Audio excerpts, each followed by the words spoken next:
Hello, my good friends, and welcome back to the RimWorld Gun Empire series. Don't mind me, baby, we're just putting away our cash at the moment to our beautiful little bank vault here.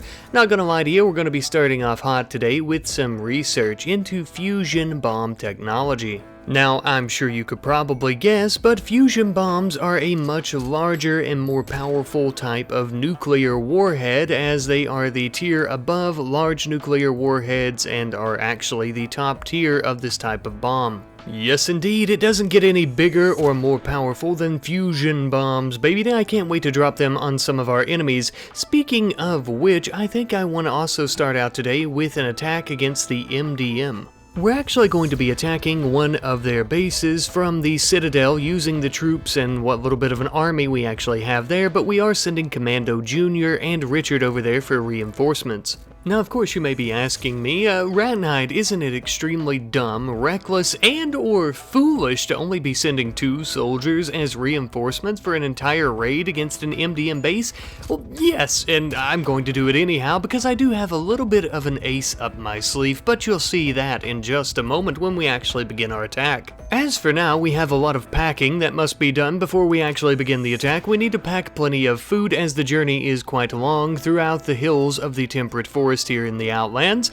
We did end up having a little bit of an issue there where we hit one of our people with the truck and also almost with the armadillo, but they're fine, don't worry about it. A little bit later on, we had finally made it out of our territory and began heading towards the MDM base in the mountains. Now, you may recall about 10 seconds ago when I said, well, I have an ace up my sleeve or in the hole or whatever it was that I had said. Well, that was a lie. I actually have several aces in my hole, up my sleeve, and I'm about to demonstrate one right now for you. You see, using the Empire's mod, we can actually use our other settlements here to begin attacking the MDM settlements and actually capturing them that way without us having to manually go there. I believe I may have demonstrated this once or twice last episode, but it was definitely nothing that is on the scale of what we are currently doing. This is essentially a massive attack on several MDM bases as we are moving towards one of their main bases and or outpost here. Now, obviously, of course, this would end up taking several hours, but I thought it might be the perfect thing to do here as we are waiting on Otto and Richard and the others to traverse these mountains and make it to said base. And I must say, by the time that we had finally attacked these bases, I was extremely impressed with the results. I think we ended up attacking 7 of these bases, and we actually ended up taking 6, damn near doubling the size of our empire in the Outlands. Truly an amazing milestone in our conquest. At this point, I think the MDM have 20 bases here, and we actually have 15 now, so we are very much rivaling them. It won't be long before we have complete control over the Outlands, but of course that's in the future. As for now, we have a settlement to take here. This place was absolutely crawling with MDM soldiers who were actually packing some pretty good firepower and just as well taking plenty of drugs like Wake Up. This may make it a little bit harder.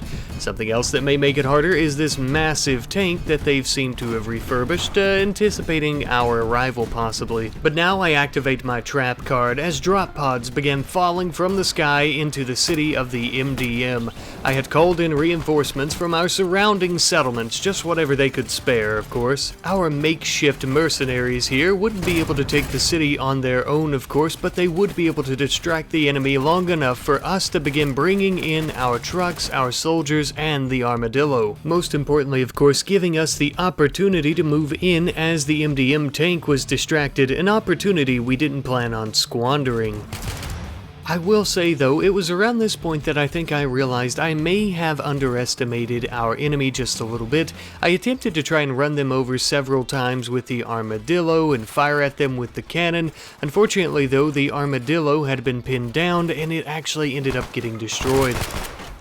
Our mercenary, Reltz, who was actually driving the armadillo, would attempt to escape, but unfortunately was also pinned down by gunfire and dropped. Unfortunately, this would leave our other soldiers very vulnerable as the armadillo was sucking up all the gunfire for a good while there, and now, of course, they're going to focus that gunfire on everyone else. I would take the rifle wagon out and try to distract them, as well as begin running over as many soldiers as I could, but unfortunately at one point the fuel tank caught a bullet and we ran out of gas. I was prepared for this exact situation though, giving Commando Jr. and Richard both rocket launchers, that way they could try and kill as many enemies as possible possible in a massive flood of rockets before trying to run away, of course. If you're like me, you're probably wondering why all of these enemies just tank those rockets and they're still coming for us. Well, I noticed that a lot of them were very high on go juice and wake up, which I believe prevented them from falling so easily. It was because of this little revelation as we came upon one of the corpses of the Mafia devils here.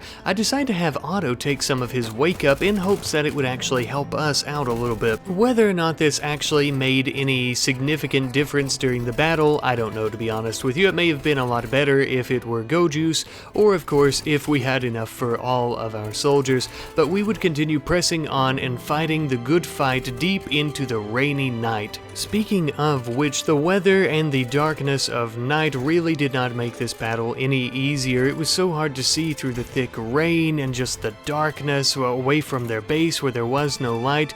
Eventually though, after several hours of fighting, we had finally made them begin to flee and we were victorious. The cowardice dogs had put up a pretty decent fight, but if they had any damn brain cells, they would have gave up as soon as they saw us in the distance. Regardless though, a win is a win in my book. Now of course this victory did not come without its cost. Many of our soldiers, damn near all of them, were severely injured, and we would have to take a good long while to try and begin healing them before any of them bled out on the ground. A very delicate and pressing matter to be sure, but I'm afraid that this was not the full extent of our losses. Unfortunately, during the battle as well, Jet had been killed. Just a horrible and gruesome sight for Otto, of all people, to be the first to stumble upon. It was so chaotic during the battle with all the rain and the darkness and just everything going on we hadn't even realized, and when we began looking for her, this is where we found her. But fear ye not, my friends, and fear ye not Otto. Her death will not go in vain, nor has it. I'm afraid though that Otto and the others would hardly have any time to mourn the loss of Jet, as we had to continue repairing our rifle wagon here so we could get it on the road before any more raiders came, and of course we would also need to begin clearing out the rest of the MDM city. We ended up stumbling upon a large garage and immediately began bombarding the doors with bullets up until the point that we had finally destroyed the garage door and we could go in and see what was within. Now I will say, however, there was hardly anything of interest within this massive garage, minus some car parts, some components, and some fuel.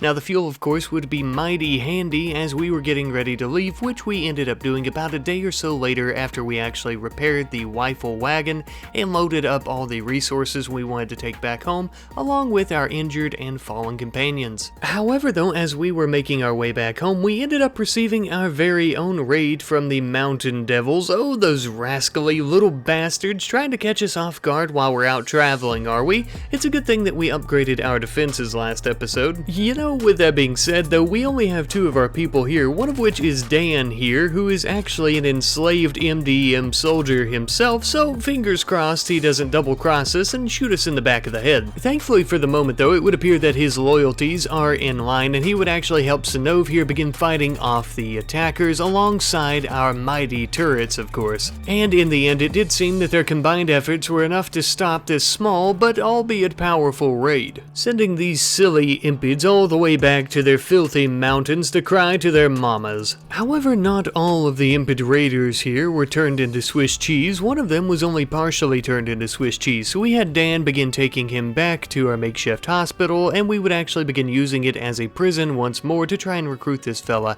We're always looking for new soldiers, and I do believe he'll fit right in with our army of misfits. As we were tending to Giraffe here, we actually ended up having our caravan return home once more. After we pulled the rifle wagon into the garage, you could see that we had plenty of spoils of war that we would need to begin carrying in. We had weapons and ammo and a few other things, of course, out the wazoo. But of course, first things first, we had something much more important to attend to. We would need to begin creating a final resting place for Jet. Now, for most of our mercenaries, of course, anytime they've died, I've just basically dug them a simple grave and we've had a funeral. but Jet is Otto's wife, and Otto is the leader of the Citadel, so it would feel very awful of me not to do something special for her here. So of course I done the best that I could with a beautiful resting place in one of the southern parts of the Citadel here. Nothing too fancy to be sure, but an honorable place for an honorable soldier. Of course, we would also end up holding some funeral proceedings for everyone to mourn the loss of Jet and for her beloved husband here, Otto, to say some wonderful words about her. Truly a heartbreaking sermon for anyone, let alone a husband, to have to give about his wife. The funeral proceedings were very heartwarming though, and I only hope that this modest mood buff can actually comfort them in their time of need. Ah, Jet, you poor, brave, courageous soul. Rest easy, old friend, you will be missed. Now that Jet's been laid to rest, we need to make some money if we hope to continue expanding our empire, which of course we do. Cue the production montage.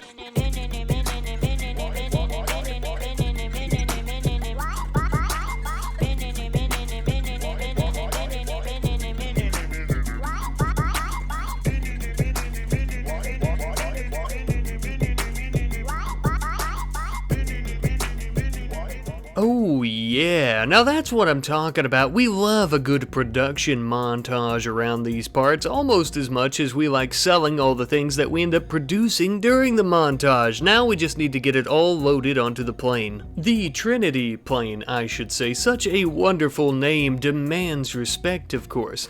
Now, I know I've mentioned in the last few episodes that, I haven't been doing near as much trading as I'd like to, and this is the Gun Empire series, and I feel like I need to do more trading. Well, I plan on making up for all of that right now. Scott and Ruland here are going to be taking to the skies in the Trinity airplane and doing a smorgasbord of trading, and I truly do mean a smorgasbord. Look, I'm gonna level with you here. I'm not really sure how to explain this any better than just to be quite bold and upfront with it. We're trading with a holy shit ton of settlements between the Marshals and the Rebels. I tried to keep it kind of even, which we were going to be trading with, half Marshal, half Rebel. Towards the end here, I ended up trading more with the Rebels just because their settlements seemed closer to where I was. I don't know, okay? I'm not even sure how many we ended up trading with. I just know that it was a lot. Finally though, after it was all said and done, we were heading all the way back home with a much lighter cargo bay, but a little bit more jingle to it, if you know what I'm saying. If I'm not mistaken, and a lot of the time I am, I think we had close to about 14,000 silver from this first trade mission.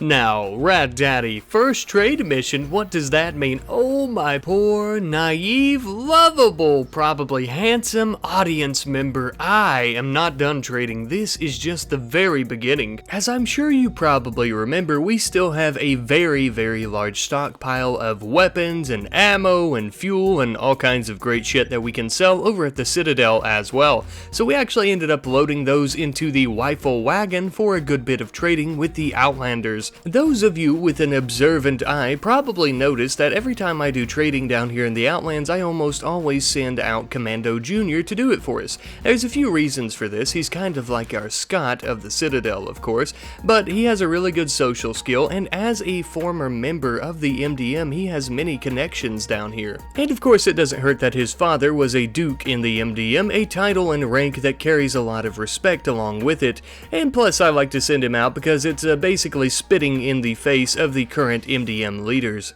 As we continue with our trading in the Outlands though, I wanted to note that we actually have two new recruits back at the headquarters here, the two Thromboians that we had taken prisoner previously. They are butt-ass naked though, so we had Graphics begin making them some clothing, just some basic shirts and pants and bandanas. We wanted them to at least fit in a little bit with their apparel. It didn't help that we didn't have any matching combat armor for them to wear. They had to wear a flak jacket and some knight's armor because we were running very low on armor and also resources to make armor. We also just gave them whatever scraps we had left in terms of weapons after trading. Speaking of which, as Commando Jr. is scouring the Outlands, going faction to faction, trying to do some trading, we are going to be capturing more and more of the Mountain Devil settlements using our forces in the area. I know I've said it before, but I really love using this in the Empire mod where we can actually passively raise our armies and take many of these settlements. It just really simplifies things. Now, in the meantime, while we're waiting on our armies to be dispatched and to try and take those settlements, we actually are going to be building some adult entertainment entertainment centers. These will actually raise the happiness of the settlements that they're built in, which is actually going to be very crucial for us because, as you can imagine, taking these MDM settlements, the folks that live there that are not killed and or turned into our recruits are not very happy with us. So this should help us counteract that and squash any plans of uprisings against us before they really even get off the ground. Once that had finally been completed, it had finally become time for us to capture these settlements. I forget how many I dispatched here, but out of all the ones that I had dispatched, we ended up failing at capturing 2 of them, I believe. Which, given the fact that most of these newer settlements only have a military size of 1, which is the smallest it can be, I would say those odds and that outcome is not too shabby. Of course though, these are just many more small drops in the greater bucket of conquest that we plan on having down here. It is also worth mentioning though, now that our empire has grown quite a bit, even with many of these settlements still being extremely small, we are making about 8,526 silver in taxes, which is not too bad either. Throughout these series, I always want to build empires, but this is a true empire. Now, while speaking about taxes, it's time the Citadel pay its taxes, and it finally has after doing all that trading. I think, if I'm not mistaken, and once again I normally am, but I think we had around about 13,000 silver from trading with all the Outlander tribes and scavengers and whatnot. Now with all the conquest and trading and all that great stuff finished, at least for the most part right now, it's time for us to send Richard back home. We're actually going to be sending him home with quite a few resources as well, like chem fuel and gold and just a few other things that the Citadel could spare, though I am going to leave their silver here. As I mentioned previously, the silver that's in storage at the Citadel actually counts to our overall storage. That way when we're making new buildings or upgrading settlements, it really doesn't matter where it's located. And I do know that we have a bank vault here at the headquarters, but the Citadel itself is basically one massive bank vault. Finally though, Commando Jr. and Richard had arrived, but Richard of course would be the only one to get out, and he would actually begin carrying in some of the fuel and other goods that he had brought with him.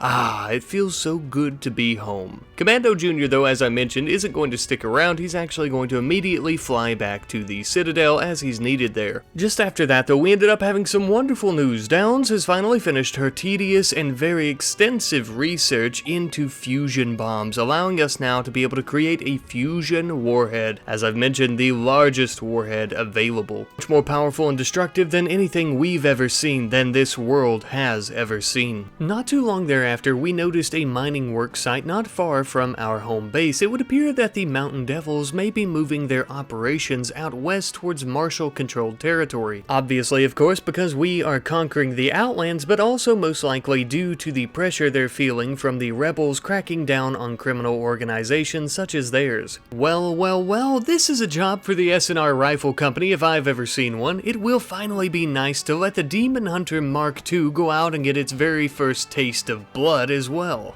Truthfully, I think this will be the perfect test for the new Demon Hunter mech, as we actually haven't tested out the Mark II version at all with its dual Gauss cannons. Of course though, with that being said, in case anything were to go south at the mining site, I have also sent Shinichi's Pride with all of our mercenaries for the most part to take care of things. It didn't take us very long to arrive and we were finally at the site. It appeared to be quite a small mining work site, which honestly is not very shocking as we've been beating them like a drum for a very long time.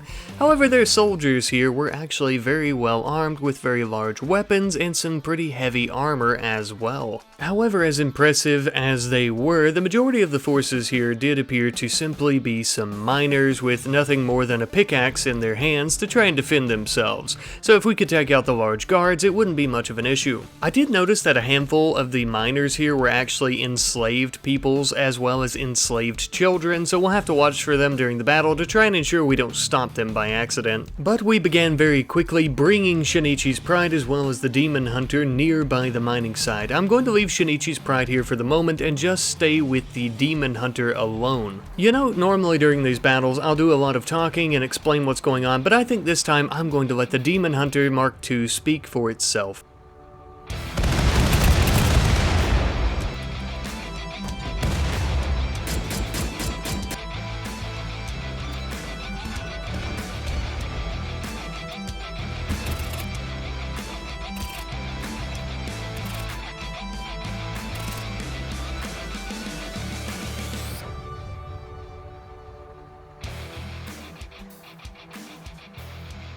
Well, surprising to no one, including myself, that was rather easy. Some might even say very easy, I would say. Truly a wonderful machine of war. My only regret is during the battle, the guns got damaged rather quickly, and we weren't able to constantly use them, unfortunately, but there's always next time. We would now, of course, have our mercenaries go through each individual building all throughout the mining site, looking for anything of use like steel, components, and even a little bit of food. The journey back home can be a bit boring, so it's always good to have a little bit of a snack. We did end up finding some steel, although I will say it wasn't near as much as we had hoped for, unfortunately. That was quite alright though, as we did find plenty of silver, not in its raw form, nay, we found it in the form of several different types of weapons that are worth a lot of money and or silver of course. Even the pickaxes here could be sold for a profit. So naturally, as you might imagine, on the way back home we stopped at one of the nearby local marshal service towns that were on the way, and we ended up selling them the vast majority of the weapons and everything that we had picked up at the mining work site. They bought all the pickaxes and several of the firearms.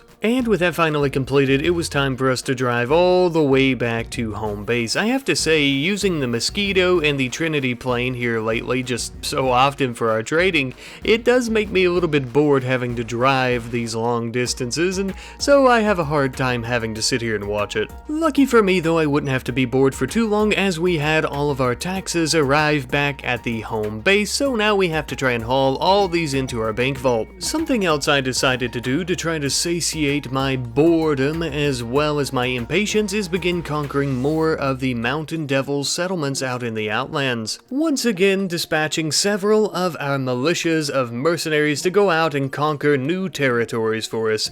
Unfortunately though, this too would take a very long time and we would have to kick back and wait. Just by sunup though, our army in Shinichi's Pride as well as the Demon Hunter had finally arrived back home with their spoils of war and or battle, as it wasn't much of a war out there at the mining site. Regardless though, we had all the steel that we had collected. Our soldiers also began making the necessary repairs to the Demon Hunter mech, and this got me thinking, they're doing this right out here in the hot sun. Wouldn't it be nice if they had somewhere like a garage like the one we currently have, but specifically for these mechs so that they could perform this work? Ah, eureka, I said to myself in a very enduring tone. I believe I will begin making a very special garage that will be specifically for our mechs. This is actually a little project I've been wanting to do for quite a while. I've noticed that when we're getting raided, I'm having issues getting our vehicles out of the garage in a timely manner where we can actually use them to try and protect ourselves. And since at this point the mechs are a very vital part of our defense, we need to ensure that we're able to get them out very quickly and also able to get to them very quickly without having to go through other vehicles and things like that would slow us down. As we were putting the finishing touches on our new garage though, I actually got some notifications about the settlements that we were attempting to capture. I think we tried to capture about 7 or 8. 3 of them did not get captured, but the others did, and I'll be the first to say this isn't exactly what I was hoping for, but every step forward, even if they are small, is still a step in the right direction. A few hours later, and our brand new garage was finally finished. I'm pretty sure I can easily fit 4 mechs in here. I know comfortably I could fit 2 of them for sure, but if I really wanted to squeeze them, I think 4 might be able to fit in here. Of course, later on, if we really need to, we can take out the current armory and add on to this garage, as just as well, of course, move the armory to another section of the base near the production room. But that'll be later on once we actually have more mechs to fit in here. I then decided that I wanted to build some brand new artillery cannons. Now I know what you're thinking, Rat Daddy, you've already done that before. This isn't anything special. Well, these are actually some different types of artillery cannons. These are the vanilla expanded ones. The ones we have been building are specifically from the artillery cannon mod. Well, why would that matter? And more importantly, why should you care, of course? Well, these are actually not near as accurate as the ones from the standalone artillery cannon mod, but they do have one special perk. This type of artillery cannon will actually allow us to target the world tile, which means we can fire on bases nearby our home base here, meaning that if the marshals or the rebels get a wild hair and decide to use their nukes against us or anything against us, we can fire nukes directly back at them from the comfort of our own home. This is also going to come in very handy with our conquering of the Outlands. I know what you're thinking, but Rat Knight, I've seen the range on these. You cannot possibly possibly fire all the way from the home base into the Outlands. Well, you, my friend, have very good eyesight, and that is correct. However, I would remind you that the base there in the Outlands, the Citadel, actually came predisposed with one of these artillery cannons. Which means this entire time I have been sleeping on a quick and easy way to basically nuke the shit out of all these MDM bases nearby the Citadel. But no longer, my friends, it is time we bomb them into hell. Now, at the moment, the large nuclear warheads and, of course, the fusion warheads are a little bit out of our price range in terms of resources, but we do have just enough to make about 4 small nuclear warheads, and that's exactly what we ended up doing. I'm thinking since one large nuclear warhead was plenty enough to destroy a large MDM base, 2 per small base would probably be good enough. But of course we'll have to see just how accurate that is. We actually have Bowman in the Trinity plane here, and I'm going to have him be the one that transports these all the way to the Citadel. Now, I do really like Bowman, but he is what I would call expendable. So if he were to crash and explode in a nuclear fire, you know, I mean, he is replaceable. I am thankful, though, to say that that ended up not being the case, and he touched down at the Citadel a few hours later, taking the small nuclear warheads back into the Citadel itself and preparing them to be fired. Now, of course, as we were preparing to fire our nuclear warheads, Otto, as the captain of the Citadel, as well as a few other of our mercenaries, would stand by to watch.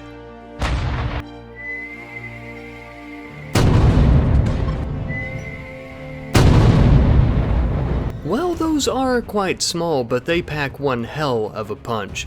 It would appear that one is down. It's time for us to use them against one more. Bowman would now begin loading up the last 2 of our small nuclear bombs and fire them at yet another small MDM base.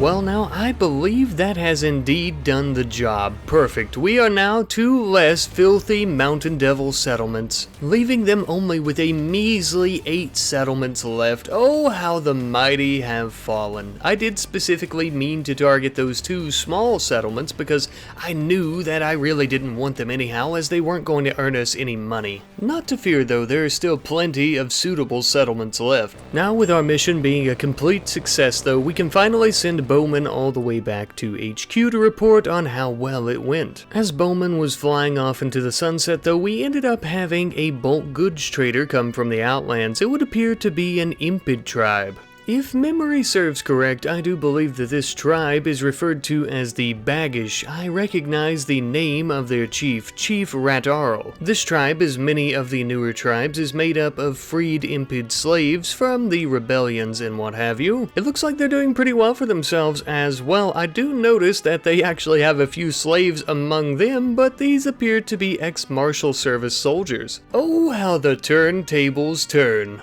As a gesture of goodwill and good faith, we decided to do a bit of trading with the Baggish tribe here. We ended up selling them a few of our fine firearms, of course, and they ended up giving us a pretty penny for it. They ended up leaving later on into the night, and now, my friends, this episode is winding to an end. Now, I do know that this one is a little bit shorter than usual, of course, at least in terms of the actual content and gameplay.